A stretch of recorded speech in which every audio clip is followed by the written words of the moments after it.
घनाभ की लंबाई L, चौड़ाई B, ऊंचाई को h से सूचित करते हैं। लंबाई को L से, चौड़ाई को B से और ऊंचाई को h से।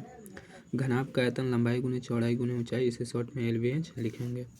घनाभ का संपूर्ण पृष्ठीय क्षेत्रफल 2LB + BH + LH। L लंबाई, B चौड़ाई, BH ऊंचाई को।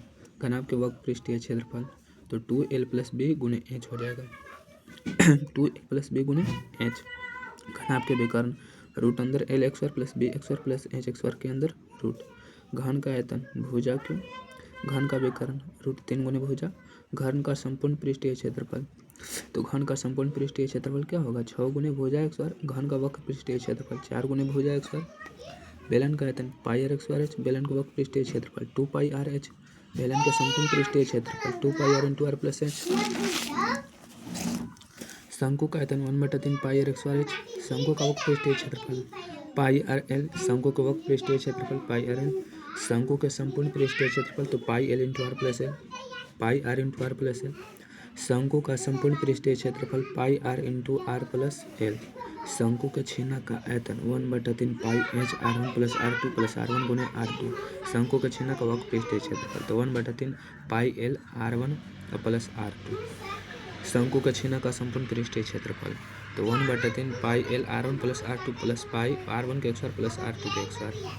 तिरछी ऊंचाई L बराबर h² + r1 - r2 के होल x² के अंदर रूट। गोला का आयतन 4/3 πr3। गोला के वक्र पृष्ठीय क्षेत्रफल 4πr²। गोला का संपूर्ण पृष्ठीय क्षेत्रफल 4πr²। अर्धगोला का आयतन 4/3 πr3। अर्धगोला का आयतन तो अर्धगोला का आयतन 2/3 πr3। अर्धगोला का संपूर्ण पृष्ठीय क्षेत्रफल 3πr²। अर्धगोला का वक्र पृष्ठीय क्षेत्रफल 2πr²। गोला की संख्या तो बड़ा गोला का आयतन बटे छोटा गोला का आयतन। घन की संख्या बराबर बड़ा घन का आयतन बटे छोटा घन का आयतन। घनाभ की संख्या बराबर बड़ा घनाभ का आयतन बटे छोटा घनाभ का आयतन। शंकु के संपूर्ण पृष्ठीय क्षेत्रफल तो πl × r + l, πr × r + l। शंकु के संपूर्ण पृष्ठीय क्षेत्रफल πr × r + l। शंकु के वक्र पृष्ठीय क्षेत्रफल πrl। शंकु का आयतन 1/3 πr²h। शंकु के छेना का आयतन 1/3 πh r1 + r2 + r1 गुने r2। शंकु के छेना का वक्र पृष्ठीय क्षेत्रफल तो 1/3 πl r1 + r2। शंकु के छेना का वक्र पृष्ठीय क्षेत्रफल 1/3 πl r1 + r2। शंकु के छेना का संपूर्ण पृष्ठीय क्षेत्रफल तो 1/3 πl r1 + r2 + π r1 + r2 के होल x²।